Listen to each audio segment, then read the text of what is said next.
The Sunday school lesson for July 16th, 2023 is the sower and the seed.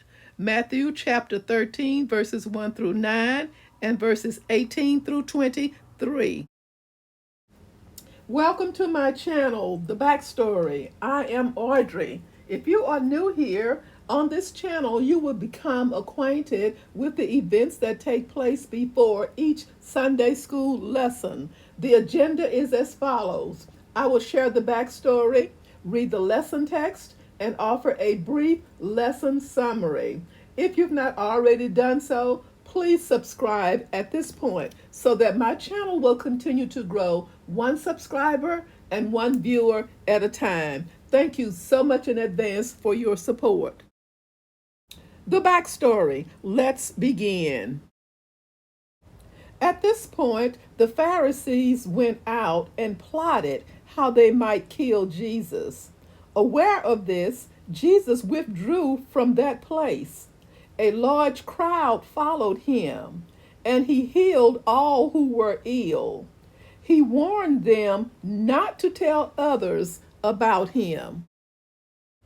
This was to fulfill what was spoken through the prophet Isaiah. Here is my servant, whom I have chosen, the one I love, in whom I delight. I will put my spirit on him, and he will proclaim justice to the nations. He will not quarrel or cry out. No one will hear his voice in the streets.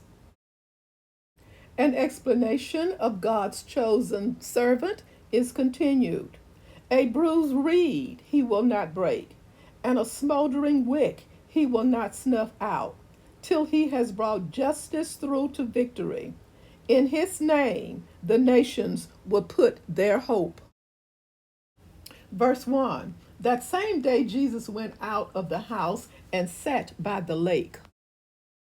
Verse 2. Such large crowds gathered around him that he got into a boat and sat in it, while all the people stood on the shore.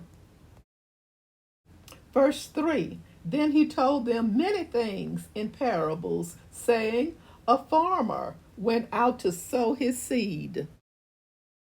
Verse 4.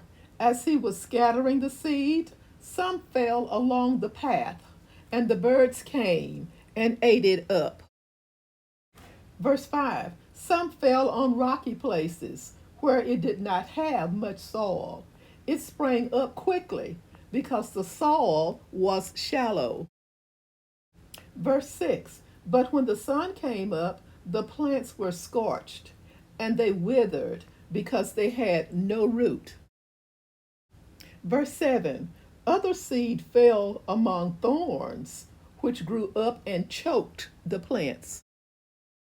Verse 8. Still other seed fell on good soil, where it produced a crop, 100, 60, or 30 times what was sown. Verse 9. Whoever has ears, let them hear. Verse 18. Listen then to what the parable of the sower means. Verse 19. When anyone hears the message about the kingdom and does not understand it, the evil one comes and snatches away what was sown in their heart.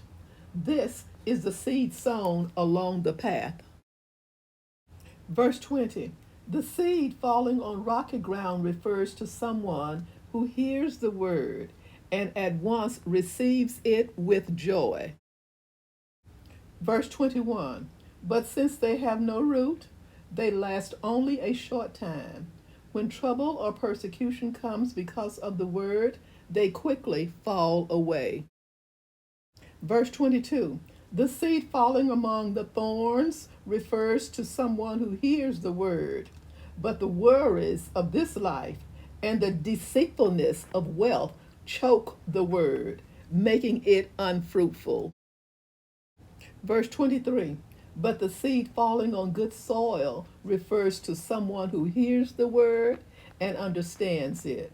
This is the one who produces a crop yielding 100, 60, or 30 times what was sown. A brief summary. The parables of Jesus served to separate his hearers into certain spiritual categories. Some were eager to accept his teachings, while others, opponents, would grow more and more stubborn. Those interested in learning what the parables meant would wait until later and ask for an explanation. Mark chapter 4, verse 10. But the disinterested would simply write off the parables as silly stories. Thus, the parables of Jesus both revealed and concealed at the same time. Even Jesus' closest followers may have thought at first that he was wasting a great opportunity by telling simple stories rather than offering another Sermon on the Mount. Thank you so much for watching. Join me soon for the next backstory. Stay safe and may God bless.